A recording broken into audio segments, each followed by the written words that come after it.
欢迎来到新闻频道，明星们很高兴您订阅了该频道。肖战走上最笨路，明星热搜变塌房榜首。每当夜深人静的时候，总会有人在屏幕那头偷偷回头看，也许是某个明星的绯闻，也许是突然爆火的流量新星。这个娱乐圈啊，像个永不停歇的旋转木马，眩晕，好像谁都没办法稳住。你会发现，近些年，所谓的塌房事件越来越普遍。每年大概30%的顶流明星都在某个时间点撞上了危机，不管是出轨、抄袭，还是一些不经意的言语失误，全都能瞬间把一夜之间积攒的粉丝气势吹得稀碎。可偏偏肖战就是在这场无形的风暴里，走了另一条最笨，也最让人觉得靠谱的路。别的明星那帮人，个个都像打了鸡血一样，到处刷热搜，动不动就官宣、发动态，要么出席各种通告云集，生怕被人遗忘。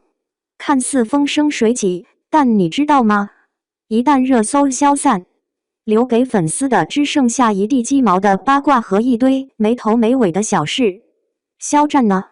半年不露面，不发个微博，不拍个广告，粉丝们都快急得要死，后台还在分析他是不是出事了。结果人家反倒像个隐士似的，躲在角落里养精蓄锐，工作室都懒洋洋的，给他安排的剧本都慢条斯理。拍戏好呀，喜欢细琢磨的戏，如梦中的海那样，他全力以赴。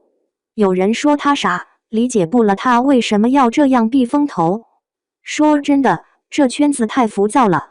你看，火一潮，过一阵子就可能瞬间沉寂。那什么热搜，其实就像一把双刃剑，一不小心就伤到自己。而肖战偏偏明白这一点。2023年的《玉骨遥》没有硬推宣传，靠的就是口碑，自然爆火，播放量飙破10亿。这剧情，讲真，比那些一夜爆红的流量作品要耐得住考验。《陈情令》那阵子火得一塌糊涂，连带着很多的粉丝也是跟风追热度。但放到时间的长河里，那些登顶的热搜，转眼成了泡沫。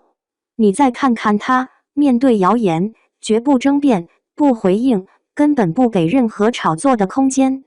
有人说他太低调了，不够激烈，但他的做法反而在喧嚣的洪流中显得格外清醒。在这个看似繁华实则脆弱的娱乐圈，最珍贵的永远不是一时的热度，而是作品的生命力。他甚至用公关的技巧告诉我们，不用激烈回应，用时间去平息所有风浪，这才是最坚硬的后台。时间比任何公司策略都要厉害。对肖战来说，演戏不是一场炒作，而是一份职业，一门手艺，不是一场只需炒作的商品，而是真真正正用心打磨的艺术品。你看，他低调进入梦中的海，路透都只看到他在亲手打磨每一个动作，每一场戏，毫无浮夸，那种沉得住气、认真付出的态度，反而在这个流量泡沫一捅破、全部散掉的年代，更显出稀缺和尊贵。是不是很奇怪？